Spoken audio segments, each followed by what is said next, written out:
फिर लोग क्या कहेंगे, हीलिंग होगी कि नहीं, बच्चा होगा कि नहीं। कहता मैं स्वर्गीय यरूशलेम की बात चाहता हूं। आज रियल में अगर आप क्रिश्चियनिटी विजिट करेंगे, उन लोगों के पास बरकत नहीं है जिन्होंने बड़ी बड़ी गवाहियां ली हैं, या वो खुदा में बहुत बड़ी तरह से नहीं चले, लेकिन अगर उस हीलिंग वाले ने उद्धार को भी सीरियसली लिया है तो उनकी बरकतें देखना कितनी है, उस सेवकाई की बरकतें देखना कितनी है। जिन्होंने साल्वेशन को सीरियसली लेकर परमेश्वर को फॉलो किया है। हालेलुया। अब मैंने उद्धार पा लिया, इसकी वैल्यू को समझ गए कि मेरी लाइफ में हर जगह उद्धार काम करता है। ये एक मास्टर की है, मेरे बिजनेस में, मेरी जॉब में, मेरी मैरिड लाइफ में, हर जगह ये काम करेगी अगर मैं इसमें बना रहूंगा तो मास्टर की समझ आ गई। अब परमेश्वर क्या चाहता है, कहता अगर तू बचेगा तेरा घराना क्या पाएगा, उद्धार पाएगा। कई बार जब आप उद्धार पाते हैं, आपका घराना अगर उद्धार में नहीं है तो भी आपकी फैमिली पूरी तरह से पीस में और शांति में नहीं रह पाती। सबसे पहले मुझे यह समझ आ गया कि मैं उद्धार क्यों पाऊं। अब यह समझ आ गया कि परमेश्वर ने कहा था कि तेरा परिवार जरूरी है, इसलिए उसने कहा अपने घर जाकर लोगों को बता। इसलिए पतरस का भाई जब पतरस जाके कहता कि हमें ख्रिस्त मिल गया, जेलर कहता मैं आप उद्धार पाने के लिए क्या करूं, बपतिस्मा ले, तेरा तू और तेरा घराना उद्धार पाएंगे। जक्कई को बोला तू और तेरा घराना, घराने में परमेश्वर इंटरेस्टेड है, क्योंकि आपकी बरकत, आपकी शांति आपके घराने, आपकी फैमिली के साथ जुड़ी हुई। आपका दोस्त आपसे बदतमीजी करे, आप उसे चेंज कर सकते हो, फैमिली चेंज नहीं कर सकते। उसी घर में सोना है जाके, पति चेंज नहीं कर, पत्नी चेंज नहीं कर सकते, बच्चे चेंज नहीं कर सकते, माता पिता चेंज नहीं कर सकते, भाई बहन चेंज नहीं कर। तो परमेश्वर इंटरेस्टेड है आपकी फैमिली भी बचाई जाए। तो जो अगर आप अपनी फैमिली को सेव होते देखना चाहते हैं, कितने लोग आप में से हैं जिनका कोई ना कोई फैमिली मेंबर अभी सेव होने के लिए रहता है, हाथ खड़ा करो। ये देखो, ये वचन आप लोगों के लिए खुदा ने भेजा, सच कह रहा हूं कि नहीं। देखो सबके हाथ खड़े, कोई ना कोई फैमिली मेंबर है। अब बचाना कैसे है, उनको सेव कैसे करना है, क्योंकि पहले हमें बेस समझने की जरूरत है। वो क्या है कि मैं क्यों सेव हूं, मुझे उद्धार की जरूरत है। अगर चर्च में हीलिंग हो रही है तो मैं हीलिंग चाहिए, मैं हीलिंग लेके जाता हूं, बरकत मिल रही है, डिलीवरेंस मिल रही है, मैं लेके जाता हूं। लेकिन बाइबल कहती है बरकत मिल जाएगी, अगर हीलिंग वरदान है तुम हीलिंग लेके चले जाओगे, बड़ी बड़ी हीलिंग हो जाएंगी, लेकिन उसको मेंटेन कैसे करोगे, बना के कैसे रखोगे। जीसस ने कहा हीलिंग तो हो गई तेरी 38 साल के रोगी को, लेकिन तू बना के कैसे रखेगा हीलिंग को। अगर तू फिर से पाप नहीं करेगा तो हीलिंग में बना रहेगा। तो उद्धार जरूरी है, हीलिंग से पहले भी, हीलिंग के बाद में भी, इस जीवन में भी, ऊपर भी, ये आपको पीछा नहीं छोड़ेगा। अब जब ये समझ आ गई कि उद्धार क्यों इंपॉर्टेंट है, वो मेरी हीलिंग, मेरी डिलीवरेंस, वो हर जगह काम करता है, मुझे कामयाब करता है, सिर बनाता है, परमेश्वर के हर वायदे को एक्टिवेट करता है। वचन में जितने वायदे प्रोमिसेस हैं, उद्धार उसका एंट्री पॉइंट है। अगर उद्धार में हम नहीं है, वो कोई वायदा हमारे लिए नहीं है। जीसस ने पावर क्यों दी, उद्धार देने के लिए। हीलिंग गिफ्ट क्यों दिया, उद्धार देने के लिए। परमेश्वर ने प्रेरित क्यों ठहराए, पास्टर्स, इवेंजलिस्ट, प्रॉफिट्स क्यों ठहराए, ताकि कलीसिया उन्नति पाए, उद्धार में बनी रहे। पौलुस ने क्यों कहा अपने अपने उद्धार के बारे में काम करते रहो, फाइट करते रहो, क्योंकि उद्धार जरूरी है। ये तो समझ आ गया। अब परमेश्वर इंटरेस्टेड क्यों है तुम्हारा घराना उद्धार पाए, क्योंकि तुम अपने घराने को चेंज नहीं कर सकते, वो तो उसी घर में है। मां को चेंज नहीं कर, दोस्त को चेंज कर दोगे, मां को चेंज नहीं कर सकते, बाप को चेंज नहीं कर सकते। उसी घर में जाके सोना है। अगर तुम अच्छी तरह से नहीं चलोगे, कच्चा पक्का चलोगे, गुनगुना चलोगे, गर्म नहीं होगे, तो उसी फैमिली में लोग होंगे जो बचाए नहीं गए होंगे। तुम्हारा आनंद जो है वो पूरा नहीं होगा, कंप्लीट नहीं होगा, तुम्हारा जॉय अधूरा रहेगा। तो बचाऊं कैसे फैमिली को, क्योंकि बहुत से लोग उद्धार पाने के बाद ऐसी गलतियां करते हैं कि वो खुद तो बच जाते हैं लेकिन फैमिली बच नहीं पाती। क्योंकि फैमिली को बचाने के लिए आपको कुछ ऐसे पॉइंट्स नोटिस करने पड़ेंगे जो आपकी फैमिली को सेव होने में आपकी मदद करें। और मेरी बात पे यकीन रखना, जब आपकी फैमिली पूरी सेव होती है, आपका घर का माहौल स्वर्ग के जैसा होता। मैं आपको सच कह रहा हूं। हालेलुया। आप एक ग्रोथ के बारे में बातें करते हैं, बढ़ने के बारे में बात करते हैं, इंप्रूवमेंट के बारे में बात करते हैं। आगे बढ़ने के बारे में बात करते हैं। जब आपकी पूरी फैमिली सेव होती है तो गलती कैसे करते हैं। जब मैं मसीह में आया 2004 में, तो देखो गलती कहां पे होती है। तो एक व्यक्ति ने मेरी मदर से बात की कि आपको, एक विडो है, उनको आपको राशन आप दे सकते हैं महीने में। तो एक तरह की जैसे किसी पे जबरदस्ती थोपना होता है तो वो थोप दिया उस पे। तो मुझे हर महीने बोलते थे कि अपनी मम्मी से बोलना कि इतने पैसे इतने महीने की इतनी तारीख में वो दे दिया करें। तो मेरी मम्मी तो 3 महीने में ही, जब मैंने बपतिस्मा लिया तो वो बैक स्लाइड हो गई थी। घर में लड़ाई, पापा लड़ रहे हैं, बिजनेस बिजनेस बिजनेस। तो जब एक बंदा सेव ही नहीं है तो उससे पैसे क्या करने हमने। लेकिन कई बार जब अगुवाई करने वाला लालची होता है तो तब भी प्रजा मुश्किल में होती है। तो मैंने जाके बोलना, वो बुला रहे हैं, पैसे मांग रहे हैं, आपको आपने वायदा किया था आपको दे रहे, ਤੁਹਾਡੀ ਹੁਣ ਲੱਤ टूट जानी, देखो पैसे टाइम नहीं, ਤੁਹਾਡੀ बांह टूट जानी, प्रभु ने तेन सजा। ऐसी बातें घर में होने लगी। और क्या हुआ कि परमेश्वर के करीब आने की बजाय वो और दूर चले गए। और जब मैं मसीह में ग्रो हुआ, बढ़ा, तो परमेश्वर ने मुझे फैमिलीज को और लोगों को जीतना सिखाया। कई बार जब हम अच्छी संगतियों में नहीं होते, बहुत प्रॉब्लम्स होती हमारे परिवारों में। कई तरह के रफड़े, झगड़े, चक्कर, ड्रामेबाजियां, बहुत कुछ। जब मैं मसीह में आगे बढ़ा, आपका एक फैमिली मेंबर है, आप मान लो एक लड़की है जो व्यभिचार में गिर गई। अब लोगों को तो नहीं पता व्यभिचार में, लेकिन फैमिली मेंबर्स को पता है। एक यंग लड़का व्यभिचार में, लोगों को नहीं मालूम, चर्च के बिलीवर्स, लेकिन आपको पता है, आप फैमिली मेंबर हैं। जब आप प्रेयर में जाते हैं, आपको स्पिरिट को डांटना है। उसके पीछे की स्पिरिट जो है, व्यभिचार की, चोरी की, डिस्ट्रैक्शन की, जब आप उस स्पिरिट को डांटते हैं प्रेयर में, तो परमेश्वर उन व्यक्तियों को आजाद करता है। यीशु मसीह के पास लाए एक गूंगे को। अब अगर उसकी स्कैनिंग कराने जाएंगे, एमआरआई का टेस्ट कराएंगे, तो कोई ना कोई प्रॉब्लम तो निकलती। अगर उस समय पे होती कि गले का वोकल कोड खराब है, फलानी चीज खराब, लेकिन पीछे कौन था? दुष्ट आत्मा।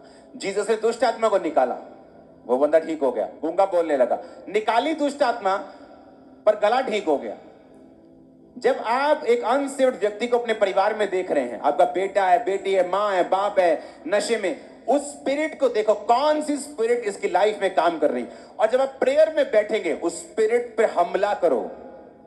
आप क्या करते हो? आप देखते हो कि आपका बेटा नशा करके, आप रोते हो, हाय तू नशा करके आया, आप रोते हो। प्रभु बोले, प्रभु कुछ कर, प्रभु कुछ कर मेरे बेटे को। एक पास्टर प्रेयर कर रहा था और खुदा ने बात करनी शुरू कर दी, और एक बंदर आ गया बीच में, और बंदर की स्पिरिट डिस्टर्ब करने लगी, करने लगी। उसको यीशु की आवाज सुननी बंद हो गई। वो गुस्सा करने लगा अंदर से कि जीसस क्राइस्ट, आप मुझसे बात कर रहे हैं, दुष्ट आत्मा तंग कर रही, आप डांटते क्यों नहीं दुष्ट आत्मा को? भगाओ इससे। जब यीशु ने कुछ नहीं किया तो गुस्से में आके बोला, ए दुष्ट आत्मा भाग जा। वो दुष्ट आत्मा चली गई। जीसस से बात हुई, उसने कहा, जीसस आपने दूर क्यों नहीं किया? जीसस ने कहा, तुझे दूर करना है, मुझे नहीं। पावर तुझे दी गई। देखो मैं सांपों और बिच्छुओं को रौंदने का और शत्रु की सारी सामर्थ पर किसे अधिकार देता हूं? खंबरे के बाहर आवाज जानी चाहिए, बोला मुझे। किसको अधिकार दिया है?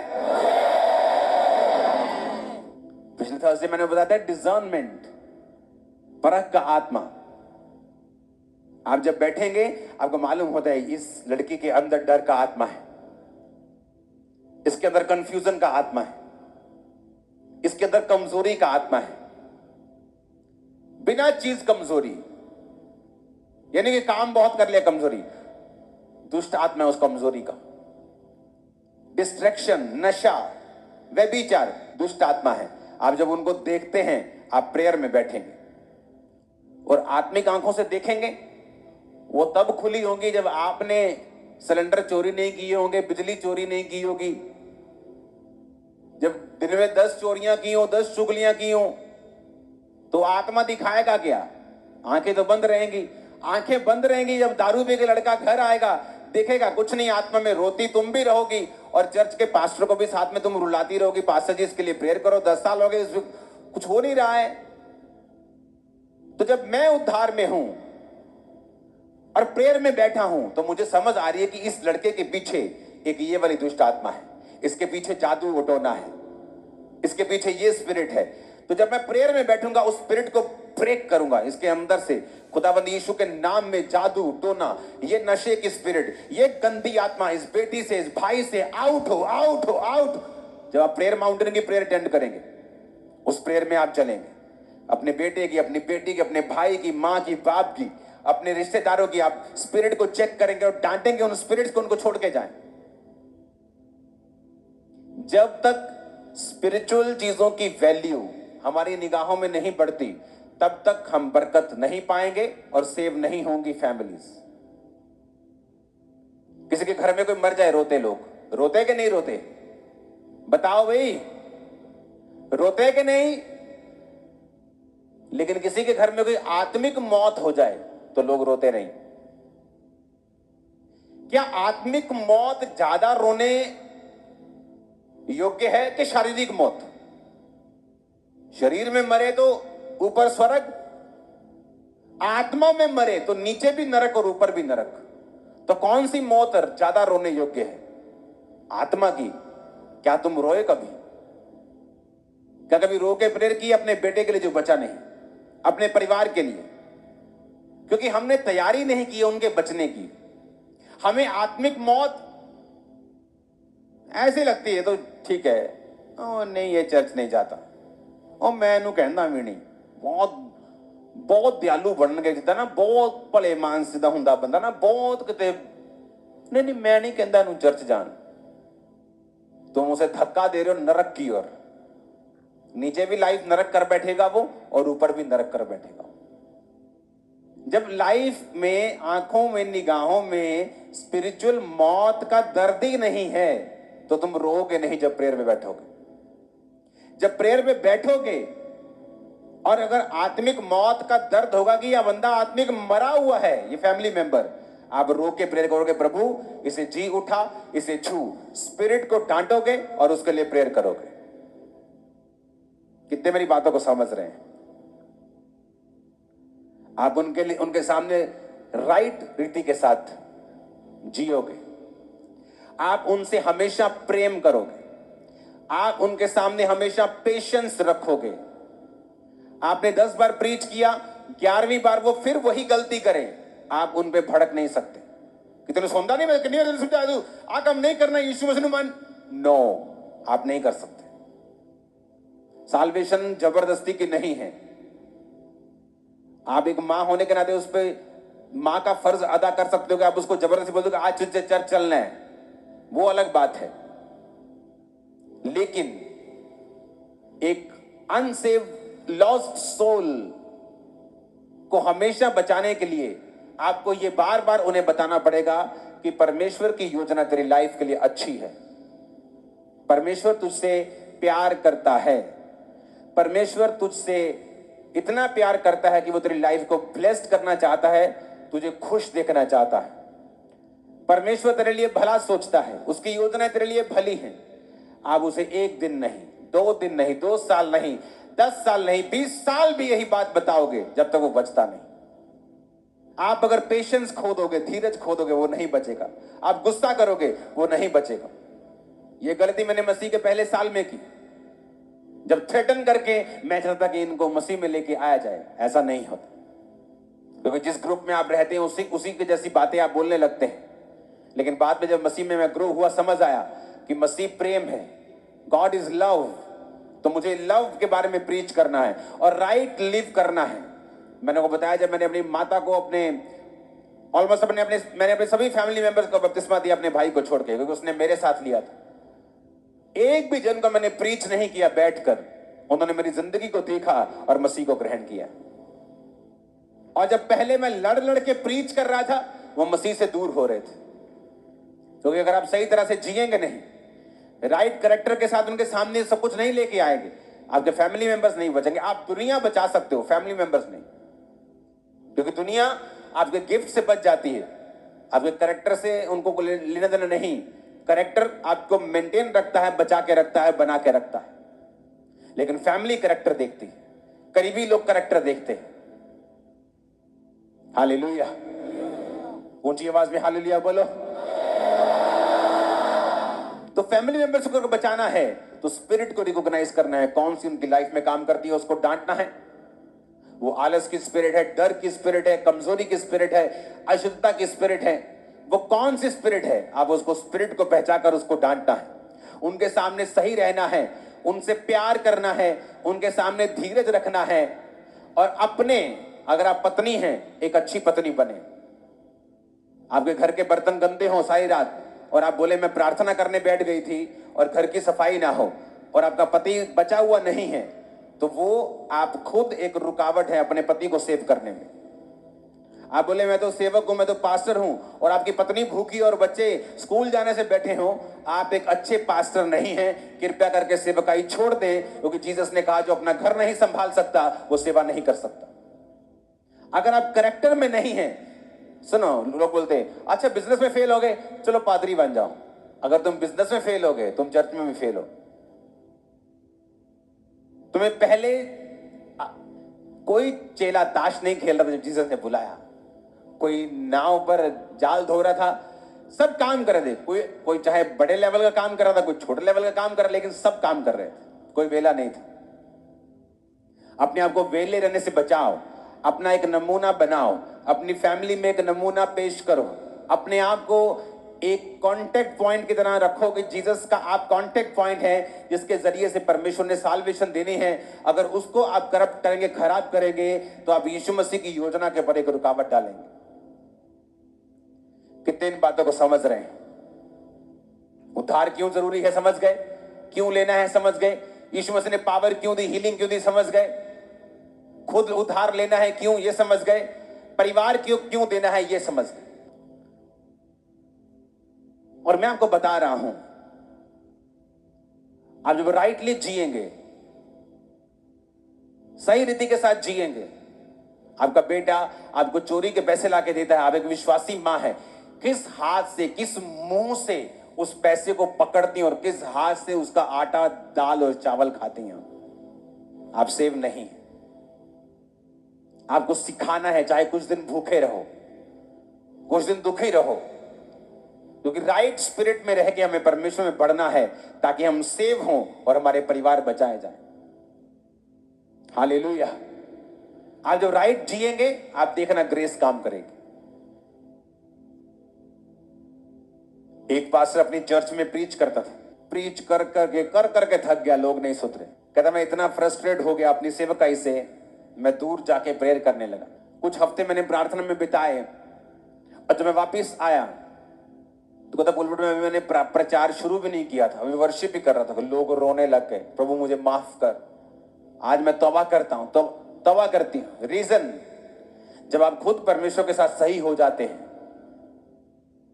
तो ऑटोमेटिकली साल्वेशन और हीलिंग और डिलीवरेंस आपके परिवारों में काम करना शुरू कर देती है। आप हल्का सा अपने बेटे को बोलेंगे बेटा आज क्रिसमस चलना है, और आप हैरान होंगे वो मान गया, क्योंकि उसके पीछे आपने प्रेयर कर ली है, आपने स्पिरिट को डांट दिया है, आपने शैतान को बांध दिया, उसकी पावर फिनिश कर दी, आपने पेशेंस दिखाया है पिछले 4 महीने, धीरज दिखाया है, प्रेयर की है, प्यार दिखाया है, प्रेयर की है, खुद सेव हो, खुद साल्वेशन में, उद्धार में, पाप से दूर हो, बने हुए उद्धार में। तो जब आप बोलेंगे बेटा चर्च चलना है, आगे से आवाज आएगी ओके मम्मा चलते हैं। बस पहले वो क्रिसमस आना शुरू करेगा, क्रिसमस, ईस्टर, फिर बड़ी बड़ी मीटिंग, फिर हर संडे आपको छोड़ने के लिए, उसके बाद हर संडे खुद आपसे भी आगे बैठा होगा। ये मैंने देखा है। इमेजिन करो मैं चर्च के बाहर गेट के ऊपर 5 बंदे खड़े कर दूं, अल्कोहल मीटर लेके, आपके मुंह को सूंघे कि शराब तो नहीं पी, शराब पी, बाहर ही फैंटा चाट दो, ऐसा पीटो उनको दोबारा चर्च में शराब पी के एंटर ना करें। ये तो वो बात हो गई कि हॉस्पिटल के बाहर बंदे खड़े कर दो और बोलो कोई बीमार आया तो फैंटी चाट दियो, सारे बीमार फैंटी चाट दियो, कोई बीमार नहीं पड़ना चाहिए। अरे परमेश्वर का घर ही बीमारों के लिए, पापियों के लिए। जीसस ने कहा मैं धर्मियों को बुलाने थोड़ी आया हूं, वो तो पहले सही है, मैं तो पापियों को बुलाने आया हूं। एक बंदा अन्य जाति से, पूरा वेशभूषा अन्य जातियों की, पूरा मैं बोल नहीं सकता, आया चर्च में फुल दारू से रजा हुआ, 1.5-2 बोतल शराब पीने वाला बंदा। बड़ी शराब पी गया, क्या करे जी, कोई बात नहीं, बैठा रहने दो। परमेश्वर ने पहले संडे छुआ, शराब छोड़ दी। अब इमेजिन करो, उसको प्यार ना दिखाया होता, उसको मारा होता, पीटा होता, बोला था परमेश्वर का घर तूने अशुद्ध कर दिया। ये स्पिरिचुअल हॉस्पिटल है। अगर यहां बीमार नहीं आएंगे तो कहां जाएंगे? आपको नशे वाले मिलते हैं तो बोलो कोई प्रॉब्लम नहीं, आ जाओ। वही मैं चिट्टा लाया, ओ यार चल तू, चिट्टा लाया, पीला लाया, चल, चिंता ना कर तू, चल, चलते हैं। नशा किया, कोई बात नहीं। नशा करके अपने घर जाते हो ना, वो भी खुदा का घर है, आ जाओ, कोई बात नहीं। अगर जीसस जीवित है तो छू लेगा उसको, बचा लेगा उसको। हालेलुया। लव, पेशेंस, प्रेयर, तैयारी, ऐसे लोग नहीं बचते। हालेलुया। आपको तैयारी करनी पड़ती है उनको बचता हुआ देखने के लिए। आपको प्यार करना पड़ता है लोगों को। दुनिया की सबसे बड़ी चर्च जहां जिस सेवक के द्वारा बचाई गई, उसको बचाने वाली एक विश्वासी औरत थी। उसको टीबी हो चुकी थी बंदे को, उसका दादा और पापा सेम बीमारी से मर गए थे। तब 1950 में जब टीबी होती थी तो वो कैंसर की तरह थी, तब लोग मर जाते थे, बीमारी का इलाज नहीं था। तो जब उसको टीबी हुई, वो मरने वाला था, ब्लड मुंह से आना शुरू हो गया, तो एक लड़की आकर उसको बोल रही कि बाइबल पढ़ना।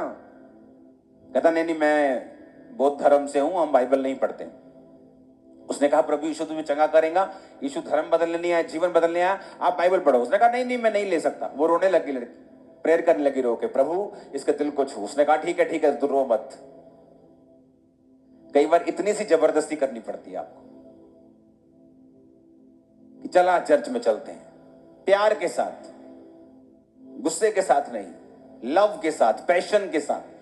बाइबल कहती है जीसस क्राइस्ट जब लोगों को देते थे तो तरस से भरते थे। वो उस तरस आपके अंदर होना चाहिए, वो पैशन होना चाहिए, वो जेलसी खुदा के लिए होनी चाहिए। उसने बाइबल ली, कहता ठीक है, कहता मैंने बाइबल इसलिए मैं पढ़ लूंगा, इसलिए कि रोना बंद कर दे, चली जाए। कहता जब वो चली गई, मैंने अचानक बाइबल खोल ली, पढ़ने लगा, तो जब हीलिंग स्क्रिप्चर्स पढ़ने लगा, हीलिंग पद पढ़ने लगा, चंगाई वाले लाइनें पढ़ने लगा, तो जीसस ने उसे छूना शुरू कर दिया और हीलिंग देनी शुरू कर दी। और वहां से पैदा हुई दुनिया की सबसे बड़ी चर्च साउथ कोरिया में। आज वो सेवक खुदा के पास है, पूरे बुढ़ापे में होकर खुदा के पास चला गया।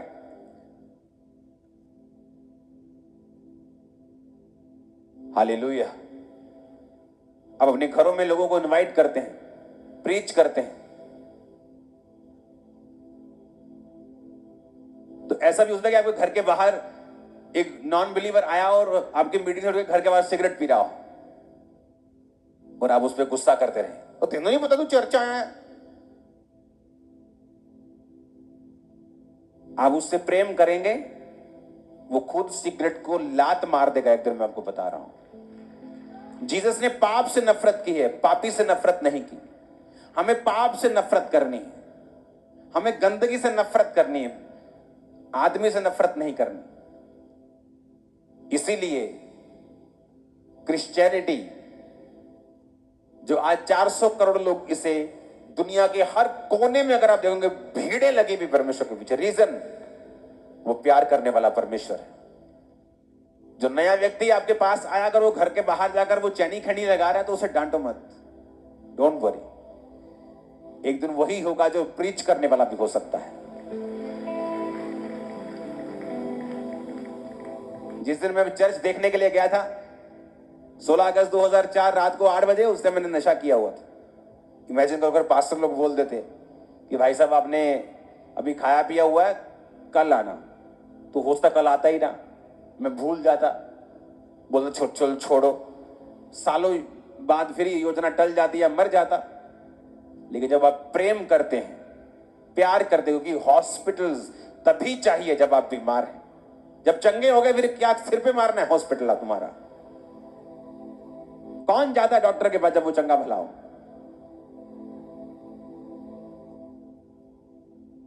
आज के बाद ये ग्रेस आपके सिर पे होगी रूहों को बचाने की। जीसस ने क्यों कहा पवित्र आत्मा से भरो? उद्धार पाओगे, पवित्र आत्मा तुम्हारे पास है, तुम भरोगे। फिर उसने कहा तुम यहूदिया, यरूशलेम, यरूशलेम, यहूदिया, सामरिया और पृथ्वी का छोर। पहले तुम अपना घर बचाओगे, ऑफिस बचाओगे, रिश्तेदार बचाओगे, फिर अन्य जगह बचाओगे, जब अगले लेवल पे जाओगे दुनिया बचाओगे। कितने मेरी बात को समझ रहे हैं? इसलिए उसने कहा जब तुम उद्धार में बने रहोगे तो पहला टारगेट फैमिली, फिर अन्य जाति लोग, तुम्हारे घर मोहल्ले के, तुम्हारे नगर के, तीसरा फिर पूरी दुनिया। अपने हाथों को उठा। हमारे YouTube चैनल को सब्सक्राइब करें ताकि आप परमेश्वर के गहरे भेदों को जान सकें कि क्या